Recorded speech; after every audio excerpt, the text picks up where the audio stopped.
All right, we're back with another pick'em video. It is a late video coming out, but better late than never. There's a huge slate of NBA, so definitely some picks that I'm liking. Gonna try to do this one a little bit quicker. We're gonna speed through the injury report, really just focus on the main guys. We'll speed through the recap as well, and then I obviously haven't uploaded since Saturday. That's because I was traveling for my little sister's volleyball tournament throughout the weekend, so me and my family went over there. Obviously, a little bit of family time, and then yesterday was my girlfriend's birthday, so we had a whole day of events planned, and we had a really fun day, so it just wasn't on my laptop as much. Didn't get a video out yesterday, but for this day, obviously I have to get a video out. It is coming out a little bit later, so I apologize for that. But really liking the plays that we're looking into today. And for the next 6 hours, I'm probably gonna be on my laptop looking at plays, which should be a lot of fun. Hopefully a lot of good edges with a massive slate. I think every team is playing today. So if you're new around here, obviously go ahead and subscribe, leave the video a like, comment something down below. It always tells YouTube to push this video out a little bit more, especially since I missed the last 2 days. I appreciate if you guys do that. And in terms of the run, I don't know if I put it in the title of this one. We ended up going 2-2 in the last video, and then I dropped picks yesterday in the posts or community posts. I don't know if many of you guys saw that, but I got some comments on that, and those picks went 2 and 3. So we're still hitting at a pretty good rate. The last video was only 2-2, but again, crazy run kind of continues here. And we're seeing the board really well. So let's hop into the plays. But first, we got to do recap, injuries. We'll breeze through that stuff. All right, so real quick recap of the videos or the picks we talked about in the last video, which was Saturdays. These were leans. I didn't talk about any of these, and they weren't very good, so good thing we didn't talk about them. But the 4 plays we talked about were Bobby Portis, Shea, Derek White, and Bilal. Those went 2 for 2. Then I said if you guys get this to 400 likes, I'm going to add another one in the pinned comment, which you guys did. And I did. Victor Wembanyama over 2.5 3-pointers made. He had 4 in the first quarter over his points. He had that pretty easily as well. So that was a good hit. That was the added play. And then you see Steph Curry in here. I added that, but I ended up not talking about it in the video just because it was already a super long video, but he ended up hitting for us. The 2 misses was Bobby Portis over his 28.5 PRA. He didn't get the minutes. Torian Prince started that game off really hot. He just didn't get the time. He came off the bench, kind of played as a bench player, and they lost that game. So maybe they go more to him today. Again, Giannis is still not in the rotation there. And then Bilal, maybe a bad read at 24.5. Tough guy to go to, but without Kuzma, he's been really, really good in terms of his usage and stuff, and we attacked that. He just didn't get there for us. As for the good stuff, Derek White over 23.5 PRA. He crept over 24. I got a whole bunch of comments like, oh, what book are you on? He's at 27.5 and things like that. I can't help where I see the line. The line bumped all the way to 27.5. Same thing with Bobby Portis. It was at 33.5. We were looking at 28.5. And yeah, I can't help if the lines get bumped. They're just good reads. Both of those were kind of injury reads as well. So we were kind of looking, is Jaylen Brown going to play? Is Jason Tatum going to play? Jaylen Brown ended up not playing, which is why Derek White's lines ended up boosting, but that was part of our research. So he cashed for us. Unfortunate for you guys that if you went to that after the bump, he did not get there. But for Shai Gilgeous-Alexander, under 32.5 points. He ended with 31 at the end of the third quarter, and I said, hey, you guys don't, if he starts the game off hot, this is blowout situation, this is blowout potential. That was part of our read, and it was blowout. He didn't end up playing the fourth quarter at all, so he stayed at 31, stayed under for us, and yeah, that was pretty much it. Steph Curry over his threes. I might keep looking at that with Jimmy and Draymond in the lineup until it bumps up to 5.5 because he's shooting a ton of threes. He's getting the opportunities, so that's been a good read. So those are the 5 picks I gave out. We ended up going 3 for 2, so pretty solid there. And yeah, we'll take over a 50% hit rate any day of the week. You're shooting for around 54.5, 55% to be profitable long term, and we've been able to crush that number out of the park, especially the last few weeks here on the channel. So really good there. And then in terms of the picks I gave out yesterday in the post, I posted it right here. I don't know. Looks like I got 33 likes, so obviously some of you guys saw that. We ended up going 2 and 3 on those plays as well. So Zach Edey over 7.5 rebounds and assists. Didn't get the assist, but had 9 rebounds by himself. Jalen Duren over 27.5 PRA. Tough to get that when you're up by 50 at halftime. The Bulls absolutely caved. We're going to be talking about Jalen Duren again in this video. And then Tyus Jones over 8.5 rebounds and assists. He had 9 assists alone, chipped in with 3 rebounds, so that was an easy cash for us as well. So kind of the run continues. I don't know if I'm going to add you'll see it already, but if I add the run in here, it's getting pretty up there. It's kind of wild. Obviously, the losses are coming in a little bit more, but still crazy hit rate. It's been awesome, and we're going to try to continue that. So recap, let's talk about the injuries, then we'll get into the plays. And then quickly going into the injury news here, San Antonio, Charles Bassey still out for them. Not big news there. Jaylen Brown still a game time decision. Drew Holiday will still be out. So again, guys like Derek White, even Jason Tatum in this matchup, I think has a pretty good spot. Porzingis potentially. But guys definitely get a big boost, obviously, if Jalen's going to miss this game. For Charlotte, Diabate's game time decision. No LaMelo Ball, no Mark Williams, so they're still beat up a lot. Nick Spitt Jr., Miles Bridges obviously going to be getting a ton of shots and things like that. Josh Green in here, so keep an eye on those guys. For Orlando, this is also a tough matchup. This is a 203 point total. It's crazy.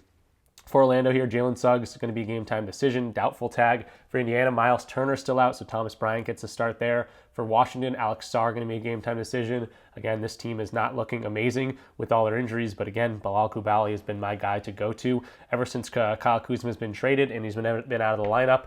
He's been hitting a lot of his lines more than missing. I always look at his rebounds and assists, but he's also been shooting the ball a whole lot more. And then Jordan Poole, kind of hit or miss player, but could be in a good spot against Indiana. Philadelphia here, we got no Embiid, we got no Kyle Lowry, we got no Eric Gordon. So again, Embiid not playing, but he's missed a whole bunch of time. So we got plenty of data on that. For the Brooklyn Nets, they're an interesting team. I always want to go to D'Angelo Russell, then he ends up playing like 20 minutes or something weird. So it's hard to kind of cap the Brooklyn Nets right now. No Cam Thomas, but looks like Cam Johnson is still back in the lineup. So kind of good to see him. He's a little bit more consistent than like a guy like D'Angelo Russell, and surprised he didn't get traded at the trade deadline, to be honest.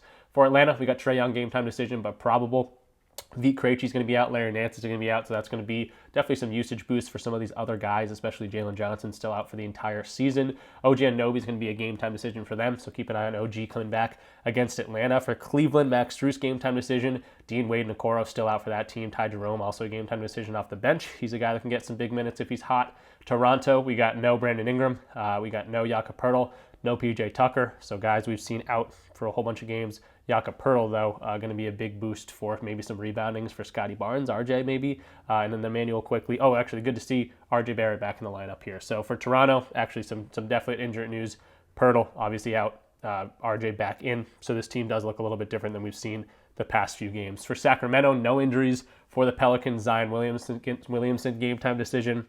He's got a really good matchup going against Sacramento. He had like 40 points against these guys just a few days ago. Trey Murphy, also a guy that's been really, really good. Looks like CJ McCollum will be back in the lineup. Jose Alvarado continuing to get the start for DeJounte Murray, who I think is out for the season with a torn Achilles or something like that. Detroit, we have Jaden Ivey still out. They've looked pretty good. And again, this is a rematch of yesterday's game. So Jalen Duren, going to be a guy that I'm looking at just if there's any sort of defensive switch here. We saw Tim Hardaway Jr., we saw Malik Beasley off the bench. A lot of these guys scored the ball well, hitting a lot of threes. So maybe they, lock that down a little bit more, or at least try to. The Chicago defense is horrible anyway, but maybe we see Jalen Duren score a little bit more inside the paint and then chip in with his rebounds and assists like he did yesterday. But again, back-to-back set for Detroit. I forgot to mention the back-to-back, so I'll mention that in a second. For Chicago side of things, my nose is itchy. Lonzo Ball, game time decision here. Going to be the only news for them. They're relatively healthy, but obviously no Zach LaVine on that team anymore. Milwaukee, Damian Lillard, game time decision. Obviously that's huge news because Giannis is already out. Pat Connaughton, game time decision. He hasn't had a great year. But guys like Brook Lopez going to be in a good spot. Obviously Bobby Portis looks like he's going to be coming off the bench, but he should get big minutes. This isn't a back-to-back set for them. For Minnesota, Mike Conley, Anthony Edwards, game time decisions. Still no Julius Randle, still no Dante DiVincenzo. For Miami, Tyler Hero missed last game against the Celtics. Now he's got OKC. He's a game time decision. And then Duncan Robinson, also a game time decision, as well as Jaime Jaquez, Terry Rozier, Kevin Love, and Stevens still out for Miami. So they're dealing with a whole bunch of injuries. OKC, this is a 14.5 point spread, by the way. They are dealing with an injury to Chet Holmgren. He's not going to play, obviously kind of easing him back into the lineup. Casey Wallace, AJ Mitchell still out for them. They missed a whole bunch of games. So Hartenstein, rebounds, always a good look, but again, blowout potential there. For Phoenix, Bradley Beal's going to be out. Always a good look for Tyus Jones, but difficult matchup against Houston here. That's pretty much it for them. Yep. For Houston, on the other side, Sengun's going to be a game time decision. Still no Van Vliet, still no Jabari Smith Jr. For Portland here, Jeremy Grant, a whole bunch of other injuries. They're a difficult team to kind of look at. But a lot of these injuries aren't huge. Rob Williams has missed a ton of time. Jeremy Grant's missed a whole bunch of time. Chris Murray has missed some time as well. Oh, no Scoot Henderson in this one. No Ayton. They just got a ton of injuries. So tough one to go there. But Anthony Simon should have the ball in his hands. Denny Avdia should be getting a ton of minutes in this one as well. Toumani Camara, all those normal guys. And Klingan as well. So on the other side of things, Denver, Jamal Murray, Michael Porter Jr., Aaron Gordon, all game time decisions. Michael Porter Jr., the only true game time decision there. The other two look like they are probable tags, and then Westbrook and Peyton Watson still out for this team. For Los Angeles, Lakers, that is. Reeves and LeBron. Probable tag, Luka Doncic, iffy, so he could potentially be sitting. He didn't play a whole bunch of time in their last game against Utah. Played decently in that game. A lot of people went to his overs. I was definitely favoring his unders in that game with the injury coming back from that. I don't expect him to play a whole bunch of time. Now he's iffy in this one. If he doesn't play, obviously guys like Austin Reeves and LeBron have been going absolutely crazy. Even guys like Rui Hachimura has been doing well, especially if Luka doesn't play here. So a bunch of injuries for the Lakers, or a bunch of injury news. You got to keep in track who's playing for this team. Utah, Colin Sexton's still out. We've seen that a whole bunch. For the Golden State Warriors, Kuminga's still out. We do have Steph Curry. We do have Jimmy Butler in the lineup. That is good to see, as well as Draymond Green. For Dallas, we have Dante Exum, PJ Washington, game time decisions. You got to keep an eye on this. No Anthony Davis, no Daniel Gafford, no Lively. Their starting center is now PJ Washington, so definitely some small ball here. And Golden State's also running small ball. So this is a small ball versus small ball lineup. Lastly, Memphis versus the Clippers. No big injuries for Memphis. Not even going to mention that. They're pretty much fully healthy. And then the Clipper side of things, Ben Simmons, a new addition. He's not going to be playing, and as well as Drew Eubanks, a new addition there. He's not going to be playing. So pretty healthy for these two. I wanted to breeze through that, but again, 15 games, ton of injuries to talk about in that one. So hopefully you guys got some from that. And let's hop into the plays finally. All right, so finally jumping into the plays here. We're going to be using a tool called Props Madness like we always do. If you're watching this video and you're like, damn, I got to try this thing out. It's an awesome tool. You can do so. Use my link in the description down below. Code RICH is going to get you a free week, and it's also going to get you 25% off your first month or your first year. So definitely a sweet perk there. Tells them that I sent you there when you use my code, so definitely check it out if you want to be looking at this tool, which I think you're going to be wanting to, because it gives us so much data. And again, I'll just let the video speak for itself. But again, link in the description down below and code RICH. So let's take a look at Jalen Duren here. He is going up against the team he played yesterday. So he's on a back-to-back. He's also going up against Chicago. We know Chicago's a weak defense in terms of points, in terms of rebounds, in terms of assists. They're 29th in rebounds allowed, as you can see right there. They are 29th in assists allowed, as you can see right there. And Jalen Duren did his job in terms of rebounding and assisting, and he only played 23 minutes in that last game against them because they're winning by, literally 50 points. They end up winning the game by 40 points. He's played this team 3 times now already this season. He's scored pretty well against them in the first 2 matchups. He had 15 points and 21 points, and then obviously only 4 points in that last game on 5 shots, but we saw it raining threes against them in this matchup. I think they got to switch up the defense a little bit, maybe get out on shooters, maybe they make that like a point of emphasis for like the scouting report, and I think that's going to open up more shots for a guy like Jalen Duren to get some easy buckets down low if they're overcommitting to the 3-point line. Jalen Duren should, benefit from that. So the line is going to be his PRA line. It actually went down. It was 27.5 yesterday. Now it's 26.5 a lot of places. So that's where I'm playing at 26.5 PRA for Jalen Duren. The hit rate's obviously been really good lately. Didn't get there last time against the Bulls like we just talked about, but he only played 23 minutes. He only shot 5 times. They got to change up that defense at least a little bit, and hopefully Jalen Duren gets a little bit more time. This is a relatively close game, and he should be able to eat down low against Big Vuk. 30th in terms of restricted area defense. That's where 86% of his shots come. Putbacks are ranked 25th defensively. That's where his most points come from. Does get a little bit in transition, which they've been pretty good against. But then the pick and roll big man, another big aspect of his scoring. They're ranked dead last there. So for big man, similar players to him haven't actually been scoring very well the past 2 months or whatever it is. But the by position recently, we've seen all these big guys have pretty good scoring outcomes against this Chicago team. So good spot for rebounds, good spot for assists, good spot for points. We're going to put it all together. Hopefully a bounce back spot here for Jalen Duren in more time, minutes on the court. PR8, 26.5, looking like a pretty good play. Move into the next play here. Probably not going to be a very popular play, kind of similar to the SGA line that we took as under points the other day. It was sweaty, but he did stay under for us. I'm going to be looking at Victor Wembanyama under 23.5 points going up against the Boston Celtics. Now, they haven't played this year, so we don't have very much data to look at, but what we can look at using this tool is that he has pretty much any way he scores the ball, the Celtics are very good defensively in that area. Transition, pick and roll big man, spot up, free throws, all of these areas, these are the main ways he scores the ball, and they're all really, really good defensively for this Boston Celtics team. Now, Jaylen Brown might be out of the game. Obviously, he's a big part of that defense. Drew Holiday's a big part of that defense, but we've seen guys step up, even guys like Pritchard, undersized, pretty good defender in terms of, on ball. He's a quick dude. Sam Hauser, underrated defender at his position as well. So they have other guys that can step in, play defense, and I don't think the team defense, struggles all too much without these guys in the lineup. Now, specifically, you can see all these, different types of scoring specifically to the center position. They're literally ranked number 1 in terms of defending points to centers throughout the entire season. I think over the last 2 weeks, they're ranked 2nd. So that's really good to see. Centers specifically aren't able to shoot threes very well against this team, but also aren't able to score very well in the paint. You can see 7th in terms of restricted area defense. And then guys that play similarly to Victor Wembanyama, guys like Towns, guys like Turner, have really struggled against the Celtics team. None of them have gone over their points line. It's specifically Towns, who's going to shoot threes, who's going to play a lot of his stuff inside the paint, which is what Victor Wembanyama does as well. He's had 9 and 12 points against this team. So pretty good to see there. They're locking down centers consistently, and the Celtics are also playing really well, and they're at home. So, always blowout potential for this Boston team, especially if they're home and the threes start falling, could get ugly early. Now, the next thing I want to point out is the fact that Victor Wembanyama is now playing with De'Aaron Fox, and we've seen his usage take a little bit of a hit. Now, he doesn't get a ton of usage in a lot of games, but he does sometimes, go to over 40% usage. For the last few games, we haven't seen any of those huge spikes with De'Aaron Fox now in the lineup with Chris Paul handling the ball. He's had 25.9% usage, 29.2% usage, and then 26.7% usage. So I'm expecting less than 30% usage, which is going to be a good thing to see. I'll probably pop that in right here, right off the bat. In games he's seeing 30 or less percent usage, which again, the last 3 games with De'Aaron Fox, we've seen that. He's over this in only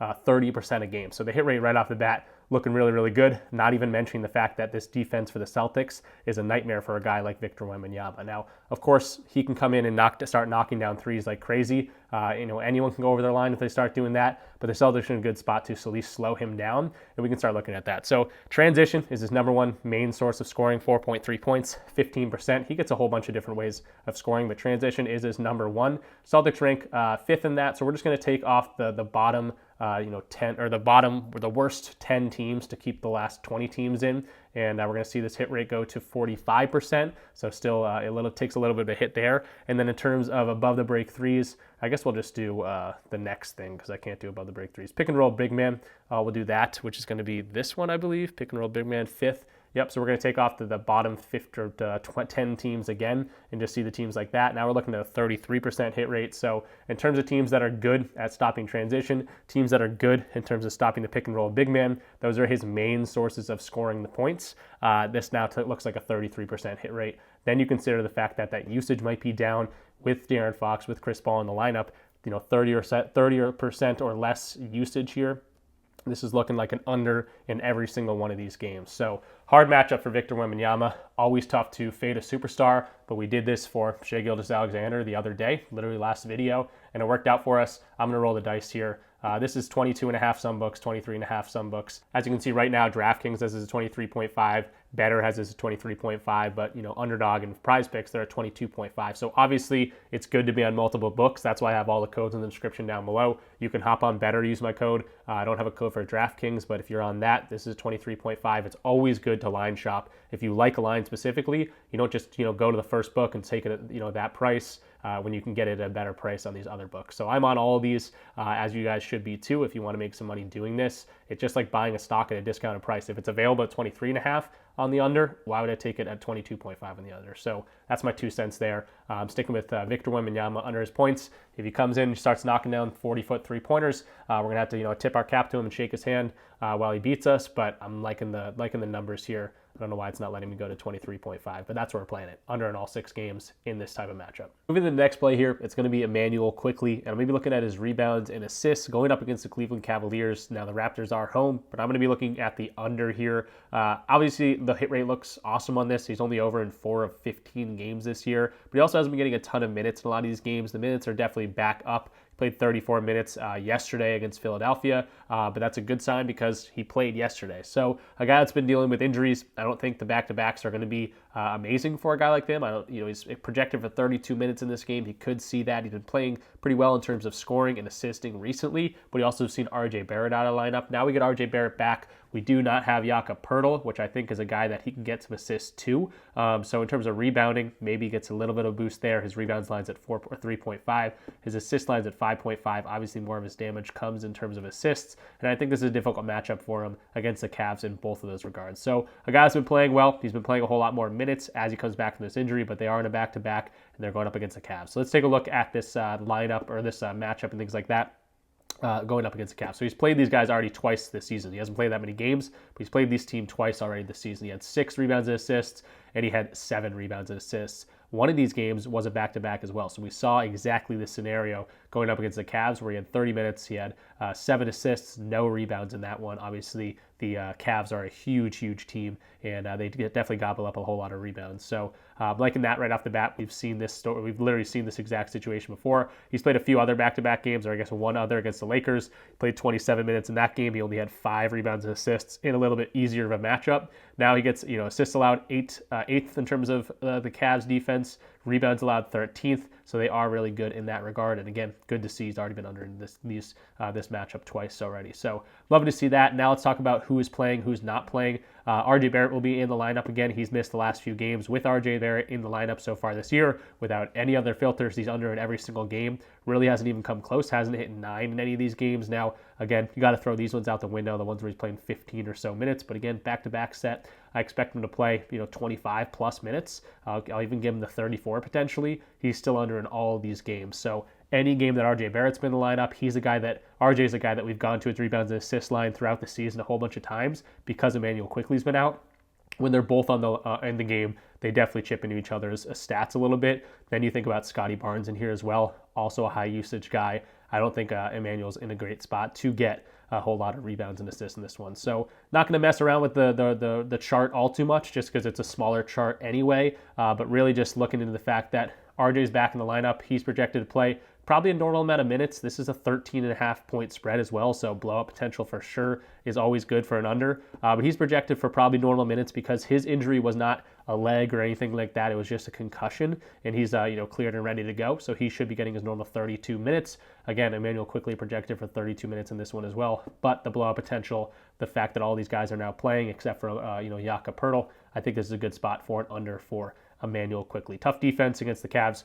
Could be a blowout. They are at home. That's the only thing that's kind of a negative in this one, but looking pretty good for the under here. All right, so moving along to the last play here. It's going to be Toumani Camara over his 10.5 points. I was honestly looking at his rebounds. I was looking at his assists. I was looking at his PRA, some combo lines.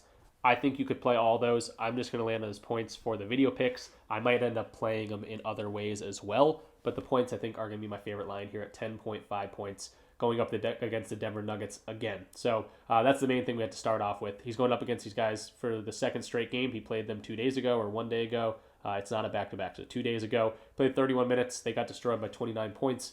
He only shot 7 times in that one. He shot 2 of 7 from the field. He did knock down 2 threes, but he didn't get there in terms of his points against this team just recently. So that is a bad stat to start with. But it starts to look a whole lot better when you start thinking of how they play defense and what Camara does well. Now, he's slotted into the shooting guard spot. They are dealing with a whole bunch of injuries. You can see Grant might not play. No, Chris Murray might not play. Rob Williams, Scoot, and DeAndre Ayton still out. Are going to be out of this one. So that's a lot of minutes to be had. He's projected for 35 minutes. This is an 11.5 spread or 11.0 spread, so just keep that in mind.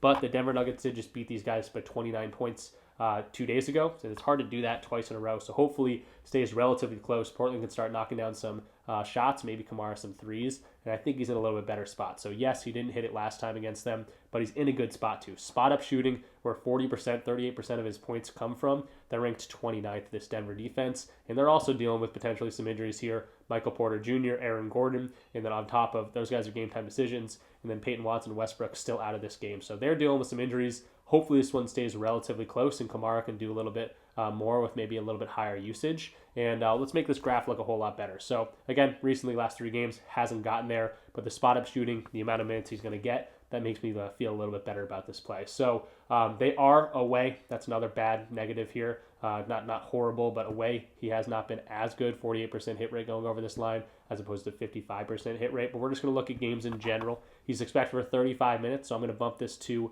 30 plus minutes.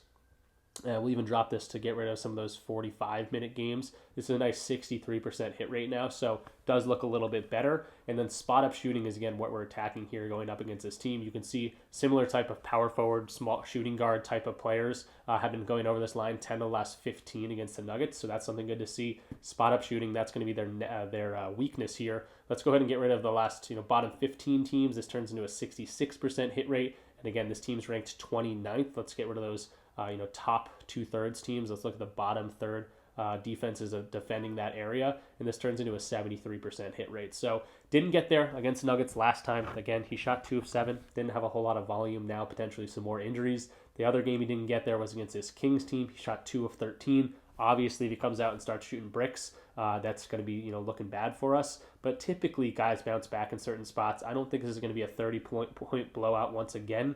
So if this one stays close, Camara has a bounce back performance here and gets back to some of these other games where he's really crushing this line. I think we're in a good spot here. So Toumani Camara over his 10.5 points. I am really liking this one considering the amount of minutes he might play, considering this spot-up defense against the Nuggets. I was looking at his assists and his rebounds. They're both in pretty good spots to go over, especially if you could think about Ayton being out of this game, which you can see right here that he is. That's going to be definitely a boost in terms of his rebounding. I think he could chip in with some assists here. It's just the PRA line sitting at 18.5 isn't a better hit rate than his points line. So that's why I'm kind of favoring his points. I do like his PRA, to be totally honest. He rebounded well against this team earlier.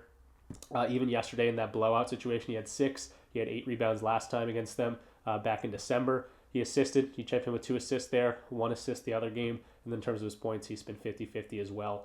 So I do want to get in the rebounds. Maybe points and rebounds is the way to do it. But I am liking this spot for Toumani Camara, however you want to play it. Points and rebounds, PRA. But I'm going to be landing on his points. All right, so that's going to do it for this one. Again, got a start on this one and then a whole bunch of games. I wanted to be thorough in my research like I always am. Didn't want to just jump in here and, see the first plays I like and throw them into a video. I did want to do my due diligence here, so it's coming out super late. Not going to get a whole bunch of eyes on it, but I know people have been commenting, asking for the video, and I wanted to get it out. I just got a later start. Been busy the last few days, but should be back onto the normal grind here. So we looked at Jalen Duren over his PRA. We looked at Victor Wembanyama under his points, under his 23.5 points. We looked at Immanuel Quickley under his rebounds and assists, and then we just looked at Toumani Camara over his points, PRA, however you want to play him. So the All-Star break is starting to creep up and up and up, but we should be back on a normal upload schedule over the next few days leading into that. Huge slate here. Obviously, the rest of my day is going to be looking at lines. We're going to be sending those over to the Discord. If you want access to an awesome community where you do get access to all my plays, but also just a fun community where we're bouncing ideas off each other, having a whole lot of laughs, check out the links down below. You can get in there for free using any of my codes to PrizePicks, Underdog, Chalkboard, Sleeper, Dabble, any of those DFS platforms. Just make sure you have a screenshot of my code in use, and then your first deposit, obviously have a screenshot of that, and get in touch with me in the comments or in the free part of the Discord so I can get you locked into that free month. And again, you can get up to like 7 free months in the community. So whole lot of fun there. I got to get this edited and get it out to you guys. It's going to be like 3:40 p.m. Eastern time, so about 4 hours to look into these plays for you guys on the video side. But that will do it. Like the video, comment something down below. It's going to tell YouTube to push this thing out a little bit more. And if you are new, definitely go ahead and subscribe. We've been on a tear. I'm going to try to continue that. Peace out.